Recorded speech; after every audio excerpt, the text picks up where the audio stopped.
Hello. Hello. Oh yeah, you're right. Hello. Hello. Good? Hold on. Now it's speaking up. Hello. Oh, gosh. Hello, hello, hello. Cool. Yeah. Carlos here from Ultimate Guitar, sitting with the nice, awesome person, Chris Poland, who has invited us to his studio, rehearsal studio. And he's just here to talk to us about his rig, tone, guitar practice, and just life opinions. What's up, Chris? How you doing, Carlos? Pretty good, man. Thanks for coming by. Thanks for having us here. Hey, so what do you think of kids learning music off the internet rather than using ear training, how it used to be back in the day? Well, I'm sure everybody does both. I mean, everybody sits down, like when you first play guitar, everybody goes.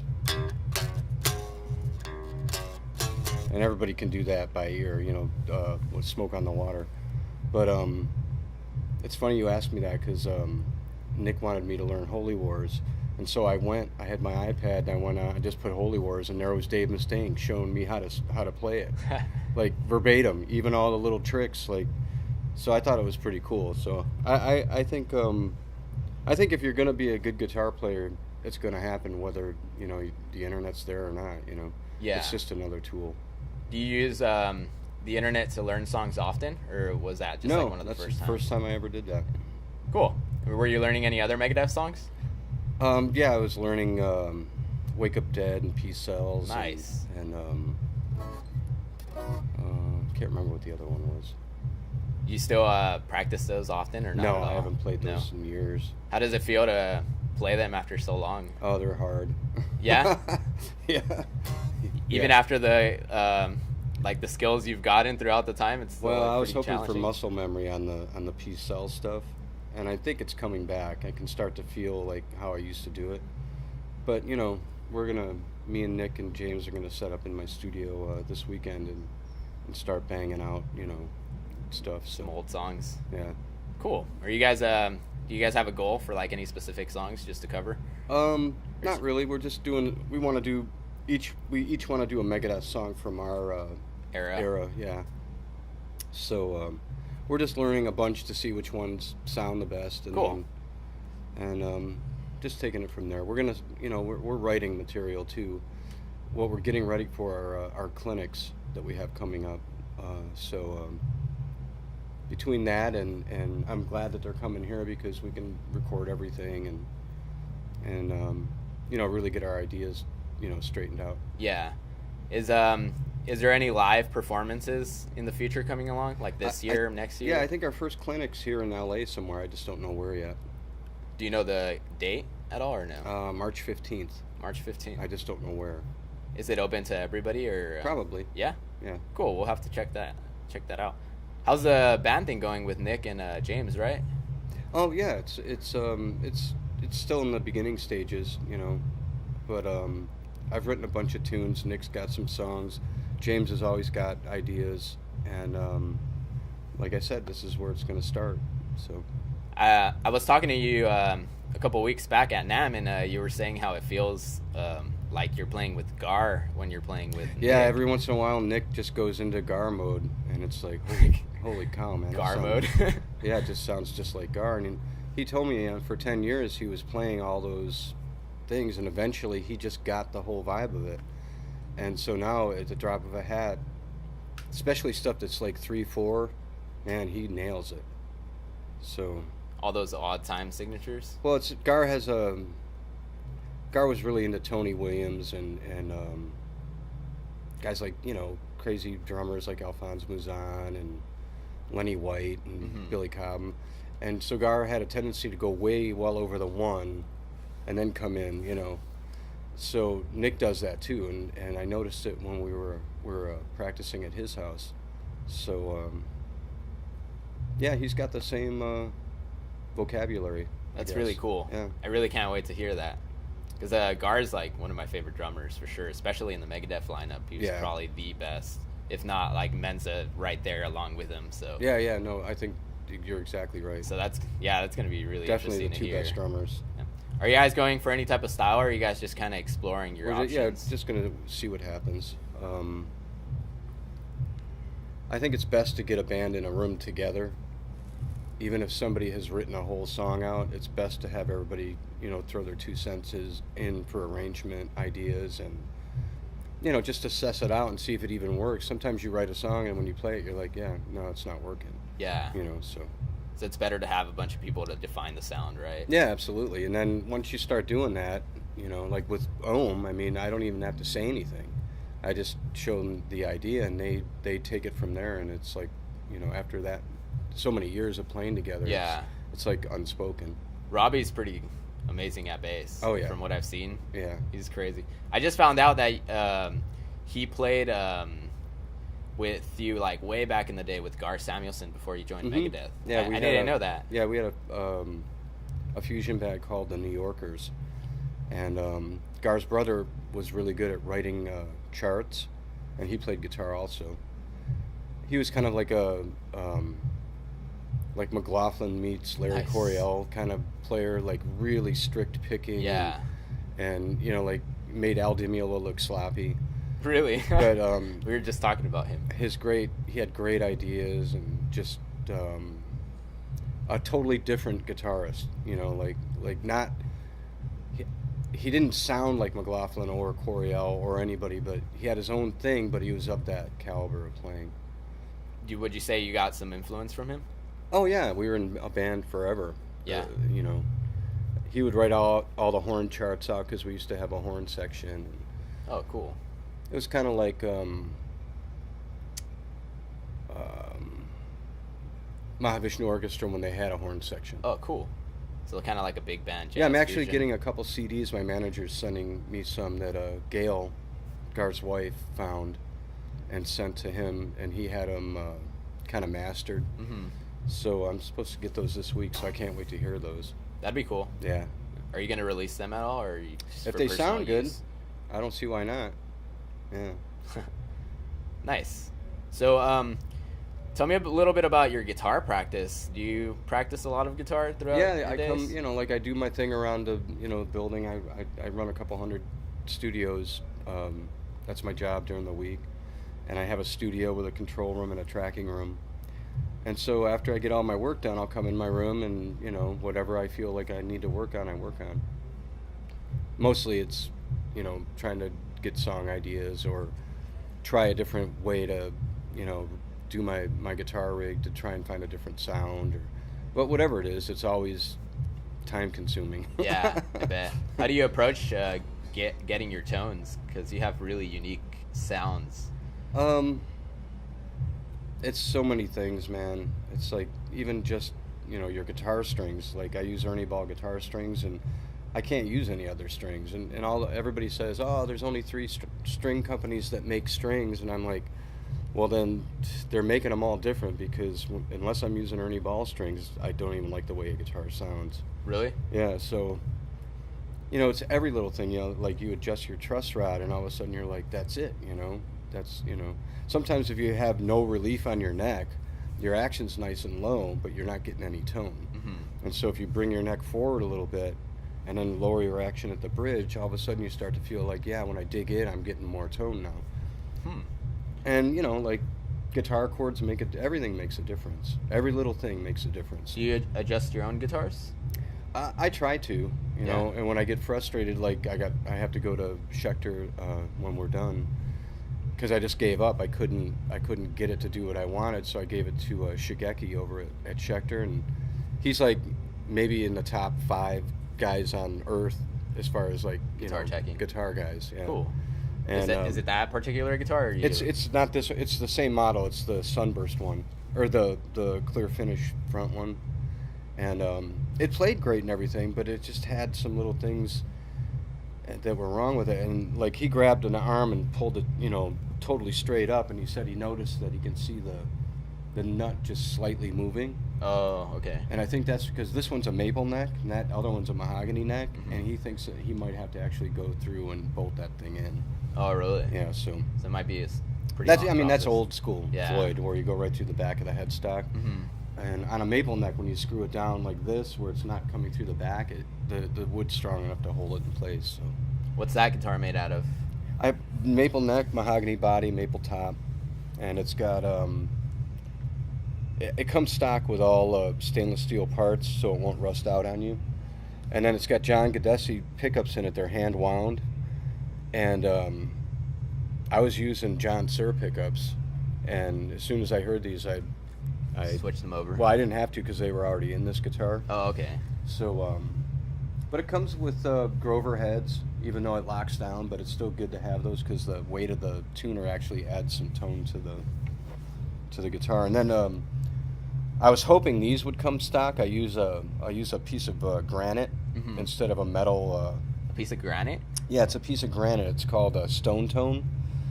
And I thought the same thing, when the guy I met him a couple years ago at NAMM, Rob from Stone Tone, and he goes, "No, dude, you put this granite where your metal block goes on the back of your Floyd, and you'll hear the difference." And I was like, you know what? And I'm totally, I'm that guy that's going to come in here and actually take his guitar apart and put it on there. So anyway, when I put it on, I was blown away. And honestly, it's like when you put a new set of strings on a guitar with one of those on the bridge. It's like you can feel the note like coming right off your finger. Really? Yeah, it's got a lot of tone to it, I guess.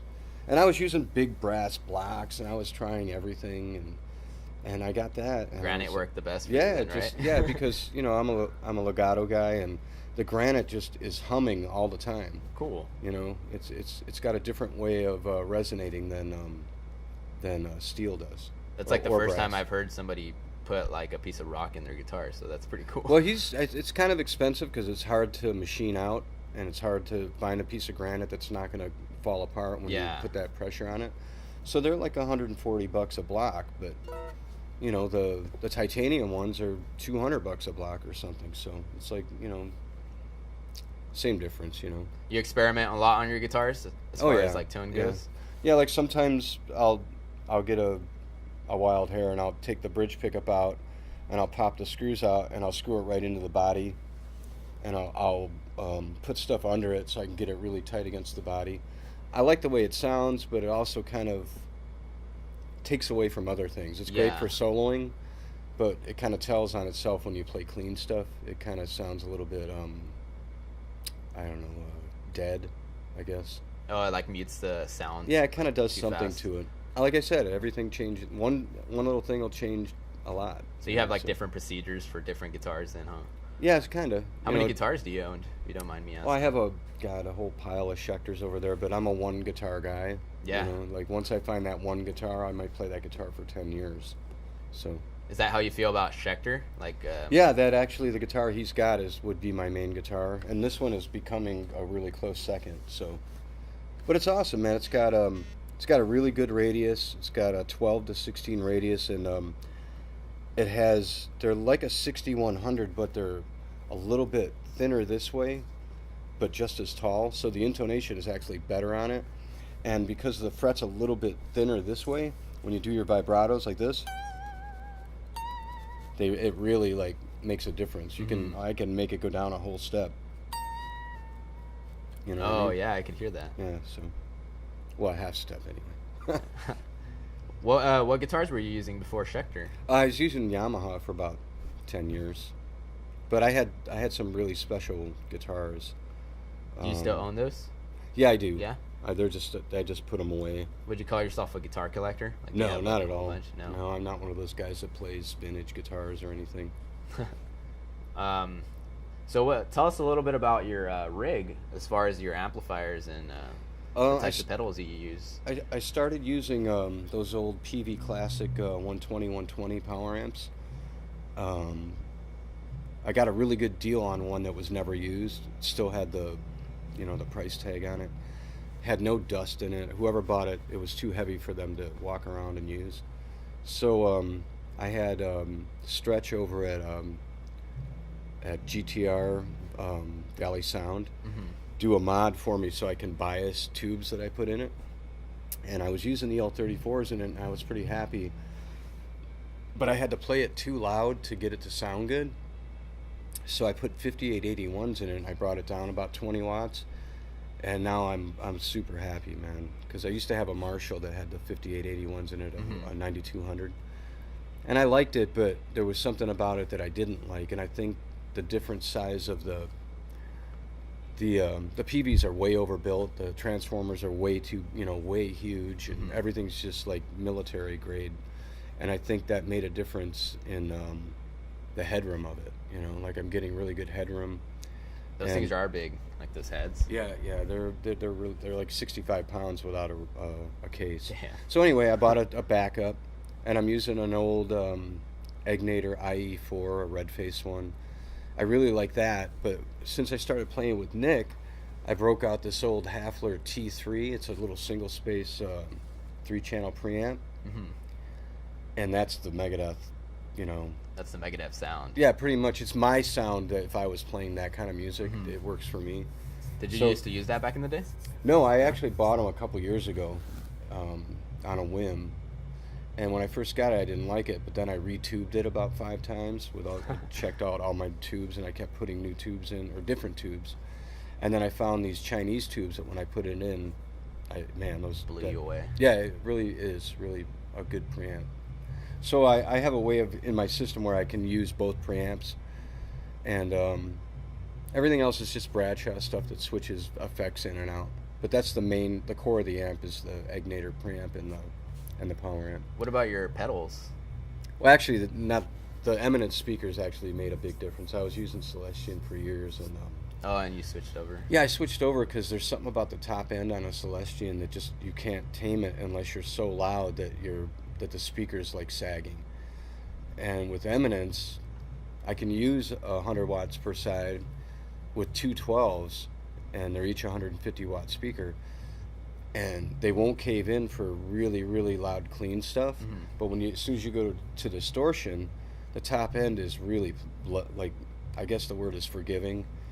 You don't have that thing where you're like, where even your drummer's like, God, that sounds... Turn it down. Yeah, that's really bright, And, and I know I'm a dark, I like dark tones and everything, but there's something about those speakers. The same thing I feel about Ernie Ball strings is the way I feel about Eminence speakers. It's like, if I have a choice, that's what I'll play through, Yeah, do you prefer any types of pedals, as far as chorus or? Yeah, if I'm using a Univibe, I've tried them all, and I think it's called a DK or something. There's a DK Vibe. It's like a $600 pedal. It's a great Univibe, but the full tone Univibe, the Deja Vibe, I think is the best one for me. Because when I'm doing fast stuff on it, it comes right along with me, where the other ones kind of don't seem... instant? Yeah, something like that. And then, what else am I using? Oh, I really like the TC electronic shaker. It's like a vibrato pedal. It's like a wobble pedal. I use that a lot. And then... that's about it. I mean, the other stuff is there. It's fun to use, but I don't have it on all the time. You don't use it Yeah. often. Do you experiment a lot with your sound when you're recording, or do you usually go in? If I have to, we'll go in. If we're trying to make an effect, I'll go in the rack and make up something. Try to find it. Yeah, and try and find it. Yeah. Cool. So what's up with? I already asked you about the project, but are you guys? Looking for any type of what's the word? I guess I don't want to say sound because I already asked you that, but you know what? It's going to be heavy, and it's going to be intense, and it's going to be Nick drumming. So, just think. I don't know. We're not going to sound like Megadeth, but there's going to be aspects of that kind of energy. But we also don't want to get pigeonholed into being a metal, just a metal band, because there's so much more that we want to do. But there's a lot going on. Nick talks to Max Norman a lot, and Max is gonna kind of slap us into shape. We're gonna send him our arrangements, and then he's going to text back like, he's either going to make fun of us or or say, well, maybe try this or that, which I think is a godsend because he's being a good friend. yeah, no, he's a genius producer, so you all trust his opinion. Yeah, and just the fact that Nick can ask him to do that is a huge plus. How'd you guys get James in on the project? Actually, Nick called James first, and then they talked about it, and they thought, let's call Chris. And you were down for it? At the time, I wasn't, because I'm having trouble with my thumb. I got trigger thumb, but I'm working my way around it. I went to the doctor, and he's giving me some stuff to put on it. Oh, that's good. But it's not getting better, so eventually I'm probably going to have to get, maybe a chiropractor? That's what I'm going to try first, and then if that doesn't work, I'll just have somebody do, cut it, whatever they have to do to it. That's a bummer. Yeah, but I hear about it all the time, and everybody says, 2 weeks later you're playing guitar again. So, has it been affecting you at all? Because I know you've had a lot of shows with them in the last couple months at the Baked Potato. Yeah, I was at the Baked Potato, and I did something to my thumb, and it just totally locked up, and I couldn't use this, tendon to unlock it, so I had to take my other hand and like snap it back. Ooh. Whatever was going on in that O-ring in there, and my tendon was swollen, and it was 5 minutes before we went on stage, so I was all vibed out. I'm pretty sure you still shredded. It's something that it only affects me about maybe a quarter of all the things we do. I'll feel it while I'm doing stuff, but it's when I'm trying to go, like, I can't bend my finger back, so I'm trying to get it to do that, and it takes about 20 minutes of playing for it to loosen up where it will bend back. Mm-hmm. The thing is, though, like, if we're doing 2 sets, if I don't do something in between and keep it moving, it freezes back up, and then it takes and then you have another to warm up again. Yeah, and then it's got to warm up again. So I got to do something about it. Well, I hope that gets better. Well, anyway, when they first asked me, I was kind of like, I don't know if I can do it right now because my thumb's messed up. And then I thought, what the hell, I'm just gonna try and do it. So. Are you happy that you made that decision? Oh yeah. I'm just not happy I have to move that piano in a minute.